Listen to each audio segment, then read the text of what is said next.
Welcome. In this edition of Down to Earth, we would talk about some of the very interesting concepts. One is the Joshimath case study. Now, Joshimath is an important topic that we have covered in a separate video. Extremely important why this rapid subsidence took place, what was the MC Mishra committee reports, and it is not just the Joshimath. Recently, there have been cracks which are seen even in Doda. So, it's believed that whole of the Himalayan belt is getting unstable, and Himalayan is one of the youngest fold mountains, but the urbanization, the human implications have been affecting the region in one of its worst circumstances. So when the Mishra committee report was propounded, it said that there is loose matrix, clay and sand which is present, and therefore there is a natural tendency for the repose and soil erosion to occur, and any construction which has to be done has to be taken care in a very unique form. Now, besides Joshimath, the nearby areas, for example, Helang, which is at the dam site of Vishnugad Peoplecode project, has also started the connection to the region. We have also seen that there are various dam site projects near Raini, Rishiganga, Peoplecode, which is affecting the region, and the people from Joshimath are rehabilitated here. Silang is again southwest of Joshimath, which is where the water tunnel turbines are seen, and there have been cracks as well. So all these nearby areas have been impacted. The impact of the hydroelectric power projects is again important. So Rishiganga hydroelectric power project was destroyed in the flash floods in 2021. Similarly, there was issue with the Tapovan Vishnugad hydroelectric power project, the Vishnugad Peoplecode hydroelectric power project which is under construction. Many reports have come up, but disaster management mitigation has come a very important way. There are deep cuttings and scorings which are seen, and the time for spanning and cutting the concretization material has impacted the soil quality, the leaching of the water, and at the same time there were certain instances where seepage was seen because of the improper fabrications that were seen. Also, the groundwater porosity and the shear strength of the soil has to be taken into account. Tunneling projects have affected the Joshimath and the surrounding areas very badly. There have been various reports which await, specifically from the National Geophysical Research Laboratory in Hyderabad. The GSI team is also working for the same. But this calamity of the Himalayan region is important. So far, there are as many as 687 disasters which have been seen. Himalayas are the youngest mountains in the world and prone to erosion. Also, the bank erosion is extensive, and when there is a bank erosion, there are sinuous curves that are seen. So, the regions which are susceptible to earthquake, avalanches, landslides need to be taken into account carefully. Also, these regions have seen an increasing case of cloudburst, forest fires, and this has been detrimental to the region. It is not just the region of Uttarakhand, but the regions of Jammu Kashmir, Ladakh, Mizoram, Nagaland, Sikkim, Tripura are also affected. 18% of the area has experienced nearly 35% of the disaster, which is indeed a very high number. And between the last 1 year, 41 landslide incidences have occurred, 11 alone in the region of Sikkim. Meghalaya has recorded 8, which are extremely high in numbers.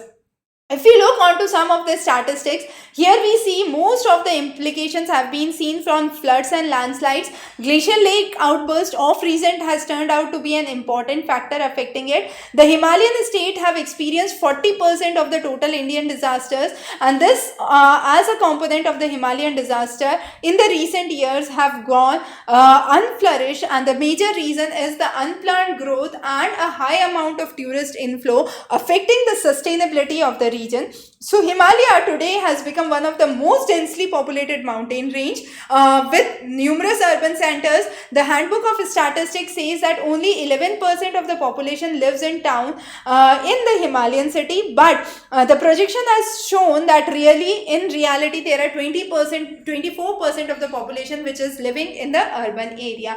Bhuvan portal also talks about weather forecasting and monitoring for last 2 decades over Himalayas, and the satellite satellite patterns have shown that the land cover is decreasing for forest in the regions of Uttarakhand, in the regions of Nagaland. The built up area have increased to 36% in Arunachal Pradesh in last 15 years, and the same high figures have been seen for Uttarakhand, Mizoram, Nagaland and Manipur. This concretization is one of the reasons. The second important reason is the fluvio-glacial debris that comes from the glacial flow by the glacial meltwater, and this brings in large boulders which brings in instability and leads to sinking of the ground. So those are some of the ways, the things that have been taken into consideration. But what is the way forward is important. Maintaining the stability of the slope, maintaining the surface and the subsurface water is important. So how the downslope establishments are affected at the worst. Glacial lake outburst, if any, would affect the downslope settlements on the worst. So what should be the policy implications, how the construction should be controlled, and clear mandate guidelines should be provided. Also, we have seen that in the Himalayan belt, 1.5 times population has increased in the last 50 years. So the population increased by 4 times. The urban population, and the total overall population increased by 1.5 times, which is indeed a high number. Numerous educational institutions have come up, numerous industries have come up. Baddi in Himachal Pradesh is one of the areas where you have numerous pharma industries coming up. Tourism has seen a huge boom. 50% of the GDP between the last 1 decade has been seen because of tourism in Uttarakhand. That means Uttarakhand is highly dependent on tourism, leading to high unstable conditions. Numerous holy shrines and ancient temples, schemes of programs for Bharat Darshan have been part of it. The Prashad scheme, Swadesh Darshan are some of the schemes which are bringing in more tourists. Day after day, a record entry of 2 lakh tourists per year was witnessed in Uttarakhand, and this in itself is sufficient to forecast the future of the Joshimath and the surrounding areas. So how would the seepage take place? What would be the near future developments that would take into account? So another important problem is the hydropower projects. Now these hydropower projects in the Himalayan belt have become more frequent. The disasters linked to these hydropower projects have increased suddenly. The Himalayas have an installed capacity of 46,000 megawatts and have a potential to generate 115,000 megawatts. There have been numerous generation capabilities which have been seen.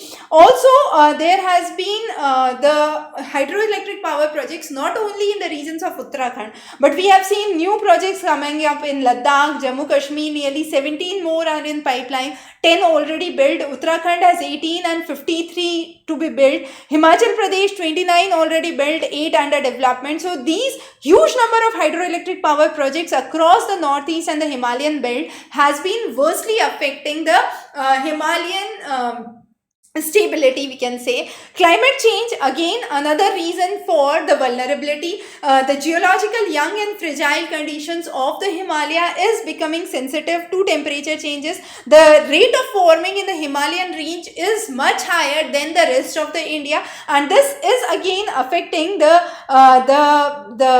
whole region.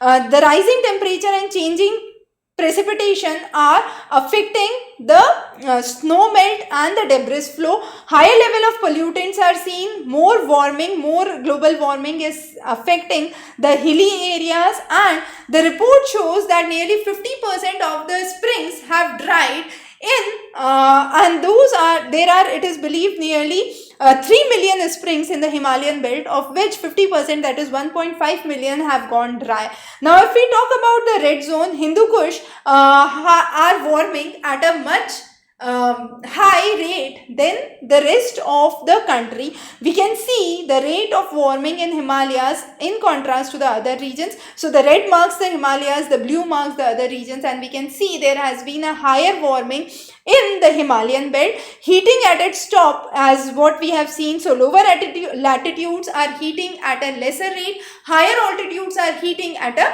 higher rates. The rainfall patterns is decreasing. We have seen a declining rainfall pattern across the Himalayan states. The snow cover trend is actually fluctuating. There has been minimum snow cover which has been seen in few of the years recently across the various times, and the changing patterns where we have seen a a negative snow cover in the months where the actual snow cover was usually seen. So all these are indicative of the fact that there are numerous factors which are affecting the Himalayan stability. The forest cover in the Himalayan has decreased by half in nearly 131 districts between the last 30 years and their last 3 years, and then there is a huge amount of degradation. The reason for the degradation could be accentuated to various factors, for example deforestation, overgrazing, frost shattering, breaking down of the rocks are some of the factors which are affecting it. Now, what could be the way forward? The way forward could be bringing in sustainable strategies. So forest conservation, Chamba and the surrounding areas, there are numerous hydroelectric power projects. Those have been withheld due to the lack of sanctions which have been done. Also, there are the structures that are to be built. For example, Ladakh has structures made of clay, stone, wood that can actually endure snowfall. With the receding amount of snowfall and changing weather patterns, there are concrete and tin dwellings which are coming. So there is a change. Again, tunnels are being made. Atal Tunnel recently created under the Rohtang Pass is one such example.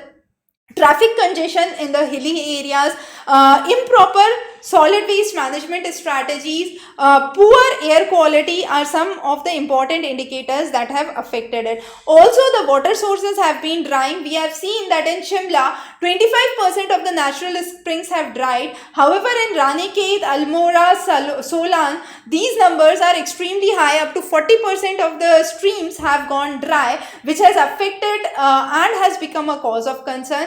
80% of the Himalayan states have unaccounted waste generation, and this is the list which we can see. These would be available in the handout as well. So what could be a solution? The solution could be moving back to the traditional technology, getting back not just with the traditional names but the traditional building systems, the traditional geological system. The structure made of Kathkuni integrates the wooden beams, and that is one of the traditional building styles in the local area, giving the local people a sense of ownership and responsibility, improving the thermal comfort of the building, making them sustainable. So sustainable and green building efficient codes should be released. Sustainable development goals should be taken into account, and that would maintain the declining ecological implications in the region.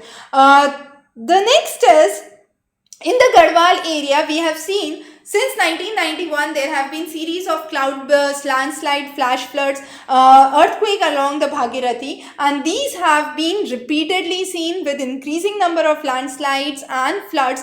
Also, there are numerous cracks. The recent controversy of the Tehri Dam has been an important one, where a L-shaped crack developed on the rocky surface on one of the sections above the tunnel, which affected the power of the tunnel. Also, in the northeast, the electrification plan cannot be overstated. 60% of the total energy comes from the HEP projects, which is a very huge number.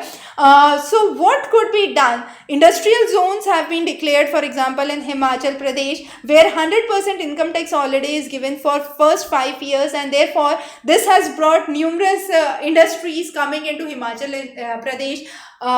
Pharma industry is one such example that we have mentioned. Rainy Village, which is the point where environment consciousness efforts of India began, is again affected by the Rishi Ganga project and the Tapovan Vishnu Ganga project. So how these regions are being affected is a very high number. Immediate rectification measures need to be taken in order to avoid huge large scale casualties and human induced, climate induced migration, or we could say the refugee population that would become from these areas. So definitely a very important cause of concern and extremely important part for your answer writing in geography optional as well as GS, because this is a very burning topic, extremely important for both GS and your optional geography. We'll be covering many such important topics on environment in the coming sections. Stay tuned.